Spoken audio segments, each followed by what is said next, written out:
The mining colony of Kepler 442b wasn't supposed to have children. Dr. Sarah Chun had made that clear in her initial reports to the Terran Colonial Administration.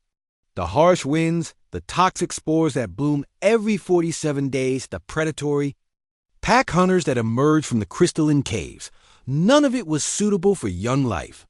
But the Zephyrians had brought their cub anyway. Ambassador Kepler stood before the reinforced windows of the research station, his 6-foot frame casting long shadows across the sterile floor. His species resembled a cross between Earths, wolves and praying mantises, with silvered fur covering powerful limbs and multifaceted eyes that could see across multiple spectrums. Behind him, barely reaching his elbow, stood Lil Pip-2, the first Zephyrian cub to ever leave their homeworld. The young one shows remarkable adaptability, Sarah observed, watching Pip-2 press tiny paws against the glass, amber eyes wide with curiosity at the alien landscape beyond. Though I still question the wisdom of bringing him here. Kepler's mandibles clicked the Zephyrian equivalent of a concerned sigh. The Council of Elders insisted. Pip-2 carries the bloodline of our greatest leaders. They believe exposure to human innovation will strengthen him for the challenges ahead. Sarah didn't argue. Politics between species was far above her pay grade. She was here to study the planet's unique mineral formations, not babysit diplomatic offspring. But something about the little cub's fearless exploration reminded her of her nephew back on Earth, and despite herself, she'd grown fond of his daily visits to the lab. The alarm shattered the afternoon quiet like breaking glass. Hull breach in Sector 7, the automated system announced. All personnel evacuate to emergency stations. Sarah's blood turned to ice. Sector 7 housed the atmospheric processors if those failed. The entire colony will be exposed to the planet's toxic atmosphere within minutes. She grabbed her emergency kit and ran toward the breach, knowing that every second counted. Behind her, she heard Kepler's claws scraping against metal as he scooped up Pip-2.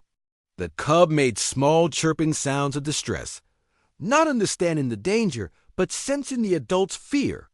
The corridor leading to Sector 7 was chaos. Emergency lights bathed everything in hellish red, and the sound of escaping atmosphere created a whistling shriek that hurt to hear. Through the growing tear in the hull, Sarah could see one of the planet's massive predators, a shade stalker, 12 feet of muscle and crystalline spines, drawn by the scent of prey. The creature's eyes locked onto the small group of evacuees.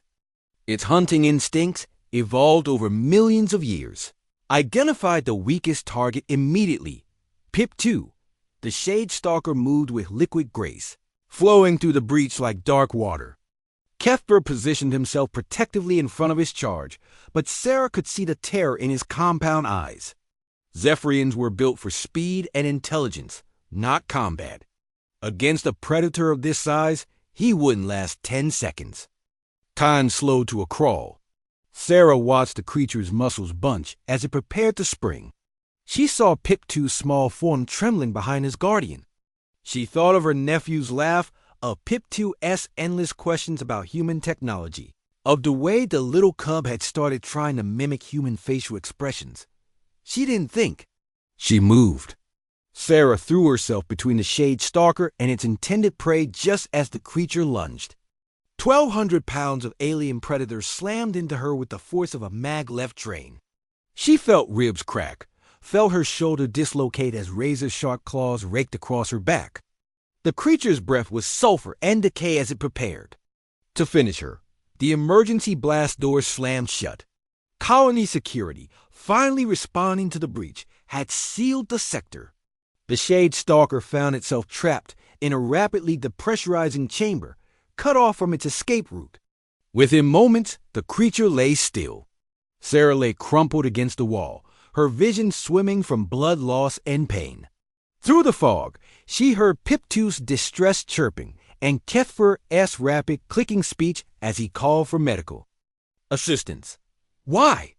The ambassador asked when the medics had stabilized her. Why risk your life for a child not of your species? Sarah managed a weak smile. Because that's what you do for kids. Any kids. The story should have ended there, with Sarah recovering in the medical bay and life returning to normal. But Kethfer had recorded everything on his diplomatic logs. When those logs reached the Zephyrian homeworld, something unprecedented happened. The Council of Elders, leaders who had never shown interest in other species beyond their strategic value, watched the recording in stunned silence. They saw a human a creature they dismissed as weak and overly emotional sacrifice, herself without hesitation to protect one of their young.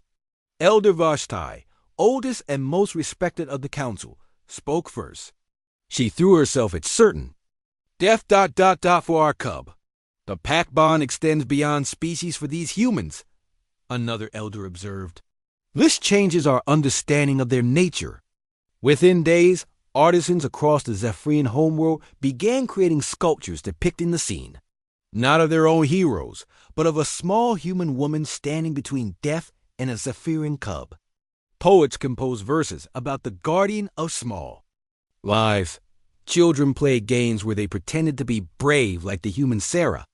When Sarah finally returned to Earth months later, she found a delegation of Zephyrian elders waiting at the spaceport. They carried with them the highest honor their civilization could bestow, the crystal fang of the Pack Mother, awarded only to those who would sacrifice everything to protect the young.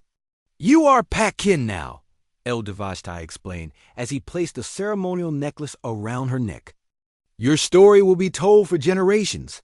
Our cubs will know that courage has no species. Sarah looked down at the crystal pendant, its surface reflecting light like captured starfire.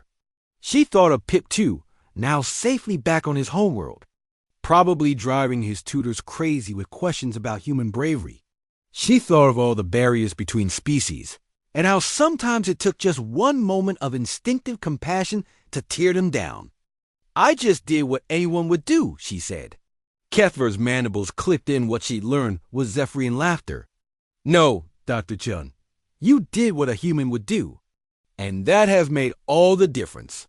Years later, when the first joint human Zephyrian colony ships launched toward distant stars, they carried Sarah's story in their cultural databases, not as a tale of heroism, but as a reminder that sometimes the greatest strength isn't in conquering others, but in choosing to protect them.